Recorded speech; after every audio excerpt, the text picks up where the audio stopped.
25 दिसंबर यानी क्रिसमस का त्योहार हर साल एक नई उमंग और उत्साह लेकर आता है। छोटे बच्चे सुबह उठते ही सबसे पहले अपने बिस्तर के पास टंगे मोजों या फिर क्रिसमस ट्री के पास नजर डालते हैं। उनकी आंखों में चमक और दिल में उम्मीद होती है, आज सैंटा आएंगे और मेरे लिए कुछ उपहार छोड़ जाएंगे। लेकिन क्या आपने कभी सोचा है कि सांता क्लॉज ने उपहार देने के लिए मोजों को ही क्यों चुना और इसके पीछे की कहानी क्या है, मैं ये बताती हूँ। ये कहानी बहुत दिलचस्प है, उतनी ही भावुक भी है। आइए हम आपको लेकर चलते हैं 4वीं शताब्दी के तुर्की में, जहाँ एक दयालु और नेक इंसान रहते थे जिनका नाम था सेंट निकोलस। सेंट निकोलस वो शख्स थे जो अपनी सारी संपत्ति गरीबों और जरूरतमंदों बच्चों की मदद के खर्च करते थे। सेंट निकोलस वह शख्स थे जो अपनी सारी संपत्ति गरीबों और जरूरतमंद बच्चों की मदद में खर्च करते थे। उन्हें ही आज हम सांता क्लॉज के नाम से जानते हैं। मान्यता यह भी है कि हमेशा गुप्त रूप से रात के अंधेरे में मदद करते थे ताकि किसी को पता न चले। उनकी नेक नीयत और रहस्यमय अंदाज ने उन्हें लोगों के बीच खास बना दिया।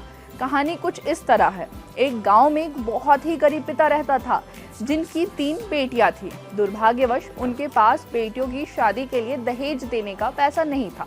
पिता की चिंता का कोई ठिकाना नहीं था। बेटियों का भविष्य भी अधर में लटका हुआ था। जब सेंट निकोलस को इस परिवार की दुर्दशा के बारे में पता चला तो उन्होंने तुरंत मदद करने का फैसला किया।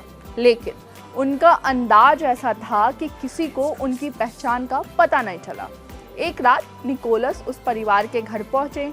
उस समय बेटियां और पिता अपने मोजों को धोकर सुखाने के लिए चिमनी के पास टांग चुकी थी। सेंट निकोलस ने चुपके से सोने के सिक्कों की 3 थैलियां चिमनी के जरिए नीचे फेंकी और चमत्कार हुआ, सिक्के सीधे उन मोजों में जा गिरा। अगली सुबह जब बेटियों ने अपने मोजों में सिक्के देखे तो उनकी खुशी का ठिकाना नहीं रहा। यह मदद उनके लिए केवल पैसों की ही नहीं बल्कि संतोष और आशा की रोशनी भी बन गई और उन पैसों से 3 बेटियों की शादी धूमधाम से हुई और पिता की चिंता भी खत्म हुई। यही घटना धीरे धीरे दुनिया भर में फैल गई। लोग मानने लगे कि सांता क्लॉज रात में आएंगे और बच्चों के मोजों में उपहार छोड़ जाएंगे। यही वजह है कि आज भी बच्चे क्रिसमस की पूर्व संध्या और अपने घरों में रंग बिरंगे मोजे सजाते हैं। समय के साथ यह परंपरा सिर्फ धार्मिक भावना तक सीमित नहीं है बल्कि फैशन और सजावट का एक हिस्सा भी बन गई है।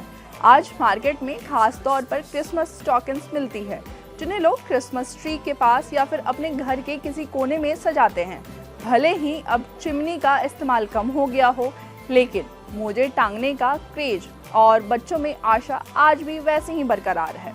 इस कहानी से यह सीखने को मिलता है कि छोटी छोटी चीजें भी उम्मीद और खुशी ला सकती है।